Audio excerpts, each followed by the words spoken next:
So before I get into the duels, I'm going to quickly go through and talk about Raiders wall throwing and throwing with Raider in general, because I see a lot of Raiders that aren't doing it and they're missing out on lots of damage.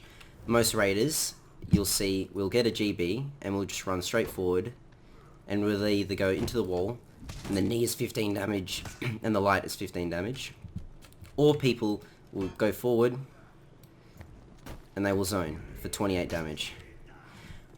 But instead of GBing and going forward, if you press for on the left on the controller, it is down on the left analog stick, and you hold GB. So you're holding down and you're holding GB. If you're on mouse and keyboard and you want to know what I've got, I have just changed my GB to a side thumb button on my mouse. So I'm holding S, which is down, and holding my GB button, and you can hold it and let go when you please. The full radius is not quite a full 360, if that makes sense. We'll get it into open area and we'll do it. It's a little bit less than like a full 360 turn. So when it comes to wall throwing and the spacing, you get the heavy, with enough spacing, you get the heavy in the direction that your guard's in. So if I'm sitting in left guard and I release now, I get that side heavy confirm. If I'm in right guard, same thing. Like that. That was max spacing right there. Also, obviously Raiders top heavy is a little bit slower, so the spacing you're going to need is going to be a little bit larger than just the side heavies. So if you happen to find yourself in top guard when you do get a GB, it's the same thing, just getting a little bit more spacing, and the top heavy will be confirmed. So basically when you're playing Raider, you're constantly looking around you, taking in your surroundings, and just honestly getting a lot of practice with just this throwing, and you'll get a lot more damage than just, you know, what most people would do, which is just zoning or getting the knee into the light off the wall.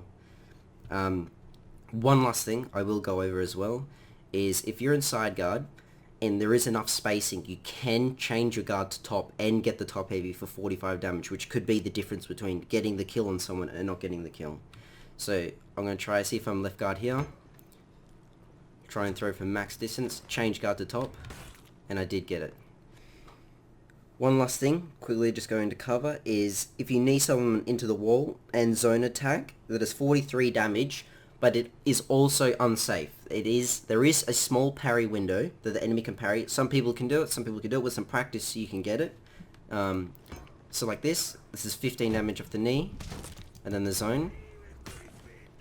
I missed. I missed the parry there.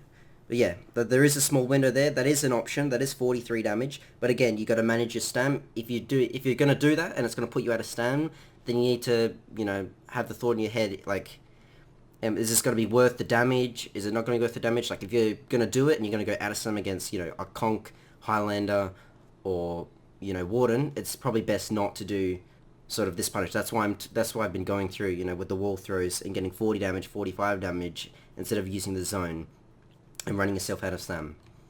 So yeah. Yeah, I got a last frame parry. There you go.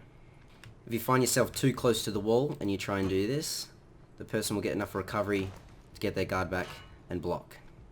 So it is just working around, finding the spacing, practicing, taking in surroundings, getting a feel for where you are and where the walls are. And yeah, right, we're going to get into the duels now.